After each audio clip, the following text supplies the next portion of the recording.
Nous avons terminé avec l'installation du pasteur Ngonge Mac Aurel, dont l'Église a envoyé ici dans la communauté de Colombe-Dom pour, n'est-ce pas, booster le travail d'évangélisation. Et notre joie est d'autant parfaite qu'en ce jour d'installation, nous avons procédé à ce lancement, n'est-ce pas, d'appel de fonds pour l'achat d'un terrain. Parce que jusqu'à présent, la communauté de Colombe-Dom est en location. Location sur double plan. Le pasteur de la paroisse est en location. Et l'église même, la paroisse, est implantée sur un terrain en location, dans un terrain provisoire et construit en matière provisoire. Donc notre désir, la paroisse de Loncal, parce qu'à présent, l'annexe de Colombe-Dom est la seule fille, la fille unique de la paroisse de Loncal. Notre désir, c'est acheter un terrain pour construire un temple digne au Seigneur dans la communauté de Colombe-Dom. Aujourd'hui, nous avons procédé, n'est-ce pas, à ce lancement d'appel de fonds. Le Seigneur a permis que nous puissions atteindre presque 3 millions et plus. Et nous nous disons qu'avec ce qui est déjà là, nous pouvons déjà commencer à chercher, n'est-ce pas, un terrain. Si à Colombe-Dom, nous trouvons un terrain peut-être de 20 000 m² ou peut-être 10 000 m², nous pouvons déjà avancer et nous sommes convaincus que Dieu doit toucher le cœur des riverains, qu'il puisse donner un terrain à l'église, parce que la terre appartient à Dieu. Et si l'église est déjà implantée sur son propre terrain, alors le travail va évoluer, le travail surtout d'évangélisation va évoluer dans de très bonnes conditions. Donc, à la fin de ce culte d'installation, je suis particulièrement satisfait de tout ce qui s'est passé et nous pensons que le reste, le désir de notre cœur, Dieu le fera pour sa gloire.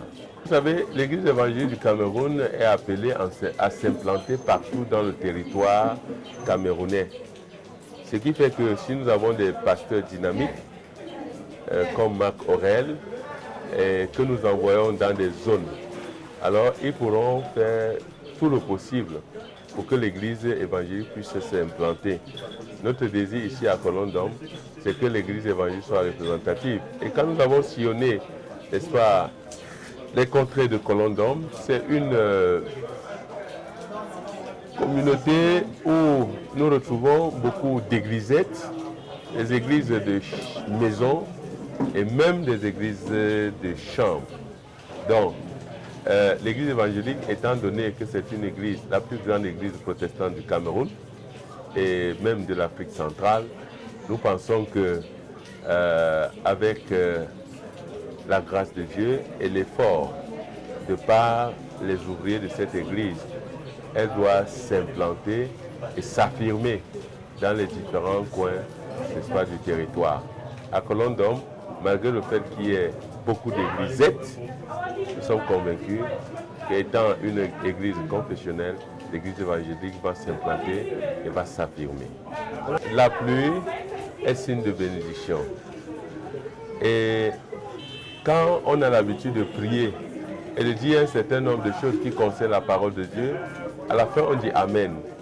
Donc c'est le Amen qui vient du ciel à travers cette pluie, n'est-ce pas, qui s'est abattue à la fin des cérémonies. Donc nous rendons grâce à Dieu et nous sommes convaincus que Dieu a écouté nos prières et qu'il les exaucera. Et là où la paroisse, le temple se trouve à présent, c'est en matière provisoire. Et parce que nous sommes encore sur un terrain en location. Donc, étant en location, nous ne pouvons pas déjà tout mettre le paquet.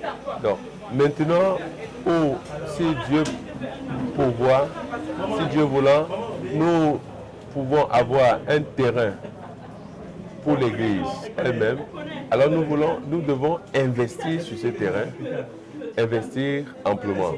Là où nous nous trouvons maintenant, avec cette situation de délabrement, c'est tout simplement dû au fait que nous ne pouvons rien faire étant donné que le terrain ne nous appartient pas. Donc, si nous avons la possibilité d'avoir un terrain qui nous est propre, nous allons vraiment réaliser de grandes choses sur ce terrain. Il n'y a pas question de précarité parce que le Seigneur prend soin de ses ouailles. Donc, même si vous vous trouvez n'importe où, le Seigneur prend soin. Il suffit tout simplement à l'ouvrier de savoir qu'il est dans le champ de la mission de Dieu et de travailler sans complexe. Et là où le Seigneur t'envoie, ne travaille pas en regardant ceux qui sont ailleurs, mais regarde, c'est chaque pasteur qui fait de sa communauté son paradis. Donc là où vous vous trouvez, concentrez-vous et mettez-vous au travail et vous verrez que vous serez plus mieux sur le plan sanitaire, sur le plan comportemental et sur le plan même de vie. Vous n'allez pas envier ceux qui sont dans les paroisses dites grandes. Vous pouvez être dans votre communauté sans souci et vous évoluer dans la paix. Mais il y a des personnes qui peuvent être dans les grandes communautés, mais ils ont tous les problèmes du monde.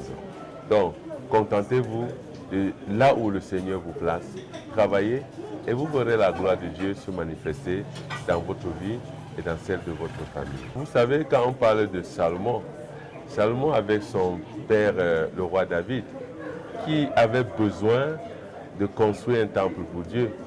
Mais Dieu a refusé et a dit, c'est ton fils qui le fera.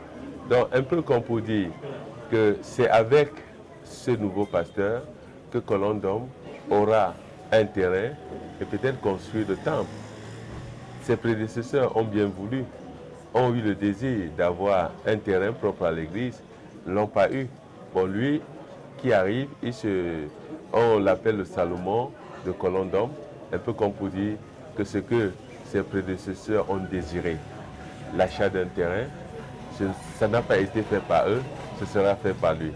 Donc, c'est une prophétie et nous croyons que cette prophétie se réalisera. Ce qui m'a le plus marqué, c'est la mobilisation. La mobilisation du peuple de Dieu. Parce que, comme beaucoup l'ont même dit, on n'a jamais vu cela à Colonne d'Homme, c'est un événement inédit. Et nous sommes dans la fierté que cela se passe ainsi. Alors, comme ça a commencé, nous pensons qu'avec l'aide de Dieu, ça continuera. Et Colonne d'Homme s'affirmera. L'EEC s'affirmera dans ce territoire. Nous voulons tout simplement dire que c'est l'œuvre de Dieu. C'est l'œuvre de Dieu. Il y a ce commissaire hors hiérarchie, n'est-ce pas, le commissaire Léon. Le nom m'a encore échappé, à Tangana je crois, et qui, quand l'Église a voulu faire cette cérémonie à cause de l'exiguïté du temple dans un stade, a, n'est-ce pas, reçu la résistance de la population. Et même au lycée, c'était de la résistance. Alors Dieu a suscité cet homme de dire, je donne mon espace, parce qu'il reconnaît que c'est Dieu qui lui a permis d'avoir ce grand espace. Et maintenant que le Seigneur en a besoin pour cette cérémonie, il a offert cet espace pour que la cérémonie se déroule. Alors nous voulons voir en cela la main de Dieu. C'est Dieu qui a été au contrôle, c'est Dieu qui l'a voulu. Et puis, notre prière, c'est que Dieu bénisse cette famille, que Dieu bénisse ce commissaire, ainsi que toute sa famille. Donc, nous pensons que la prière du juste, n'est-ce pas, atteint le Seigneur et il exauce. Nous sommes convaincus qu'avec le temps qui arrive, ce commissaire va témoigner la grâce de Dieu au sein de sa famille.